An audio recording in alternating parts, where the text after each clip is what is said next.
ಎಲ್ರಿಗೂ ನಮಸ್ಕಾರ. ಈ ಸೊಗಡು ಜನಪದ ಹೆಜ್ಜೆಯವರು ಸೊಪ್ಪಿನ ಬಗ್ಗೆ ಒಂದು ಮೇಳ ಮಾಡ್ತಾ ಬಹಳ ದಿಟ್ಟ ಹೆಜ್ಜೆನೇ ಇಟ್ಟಿದ್ದಾರೆ ಅಂತ ಹೇಳಬಹುದು. ಯಾಕೆಂದರೆ ಸೊಪ್ಪು ಪ್ರಕೃತಿ ನಮಗೆ ಕೊಟ್ಟಿರುವಂಥ ಒಂದು ಅಪರೂಪದ ಕೊಡುಗೆ.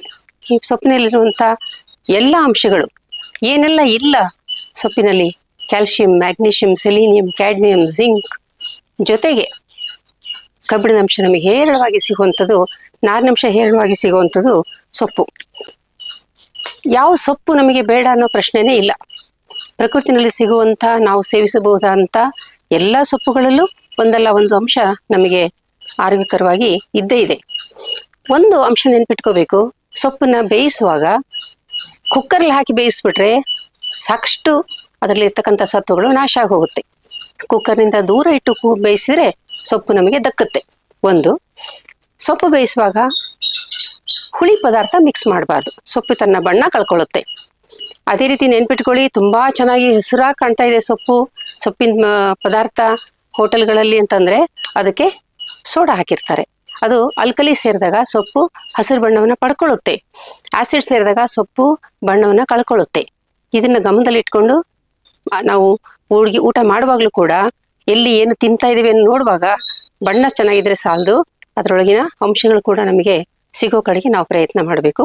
ಸೊಪ್ಪನ್ನ ಏನೂ ಬೇಡ ಅದಕ್ಕೆ ಹಾಕಿ ಇದಕ್ಕೆ ಹಾಕಿ ಅದಕ್ಕೆಲ್ಲ ಮಸಾಲೆ ಮಾಡಿ ಏನೋ ಮಾಡೋ ಬದಲು ಒಂದು ಬೆಳ್ಳುಳ್ಳಿ, ಒಂದು ಒಣಮೆಣಸಿನ್ಕಾಯಿ ಒಗ್ಗರಣೆ ಹಾಕಿ ನೀವು ಯಾವ ಸೊಪ್ಪು ಬೇಕಾದರೂ ಬೇಯಿಸ್ಕೊಂಡು ಒಂದು ಬೌಲಲ್ಲಿ ಇಟ್ಕೊಂಡು ತಿಂದ್ಬಿಡಿ ದಿನ.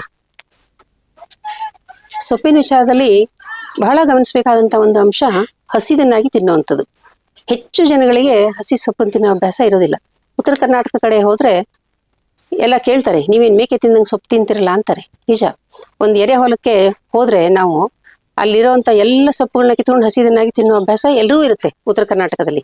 ಹಾಕರಿಕೆ ಸೊಪ್ಪು, ಮೆಂತ್ಯ ಸೊಪ್ಪು, ಸಬ್ಸಿಗೆ ಸೊಪ್ಪು, ಮೂಲಂಗಿ ಸೊಪ್ಪು, ಎಲ್ಲ ಅನೇಕ ವಿಧವಾದ ಸೊಪ್ಪುಗಳನ್ನ ಹಸಿದನ್ನಾಗಿ ತಿಂದಾಗ ಏನಾಗುತ್ತೆ, ಅದರಲ್ಲಿ ಕಬ್ಬಿಣಾಂಶ ಇರುತ್ತೆ.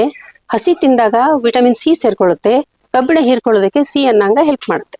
ಸೊ ಎರಡೂ ಸೇರಿ ನಮ್ಮ ಹೊಟ್ಟೆ ಒಳಗೆ ಹೋದಾಗ ಕಬ್ಬಿಣ ಮತ್ತು ಸಿ ಎರಡೂ ಸೇರ್ಕೊಂಡು ಇಲ್ಲಿ ಅನಿಮಿಯಾ ಅಂತ ದೊಡ್ಡ ಒಂದು ನಾವು ಸಮಸ್ಯೆಯನ್ನ ಬಗೆಹರಿಸೋದಕ್ಕೆ ಸೊಪ್ಪು ಸಹಾಯಕಾರಿ ಆಗುತ್ತೆ. ಅದನ್ನ ನಾವು ಬಹಳ ಗಮನದಲ್ಲಿ ಇಟ್ಕೋಬೇಕು. ಈ ತಿಪ್ಟು ಸುತ್ತಮುತ್ತ ಎಲ್ಲಾ ಕಡೆ ಮೂಲಂಗಿ ಸೊಪ್ಪನ್ನ ಕಿತ್ತಾಕ್ಬಿಟ್ಟು ಬರೀ ಗೆಡ್ಡೆ ಮಾರುವಂತ ಅಭ್ಯಾಸ ಇದೆ. ಶುದ್ಧ ತಪ್ಪು. ಮೂಲಂಗಿ ತರುವಾಗ ಗೆಡ್ಡೆ ಸಮೇತ ತನ್ನಿ. ಮೆಂತ್ಯ, ಹಸಿ ಬೆಂಡೆಕಾಯಿ ಕೂಡ ತಿನ್ಬೋದು. ಹಾಗೇನೆ ಹಸಿದನ್ನ ಎಷ್ಟು ತಿಂತೀವೋ ಅಷ್ಟು ನಮಗೆ ಸಿ ಅನ್ನಂಗ ಚೆನ್ನಾಗಿ ಸಿಗುತ್ತೆ. ನಮಗೆ ಜೀರ್ಣಕ್ರಿಯೆ ಕೂಡ ಅದು ಸಹಾಯ ಆಗುತ್ತೆ.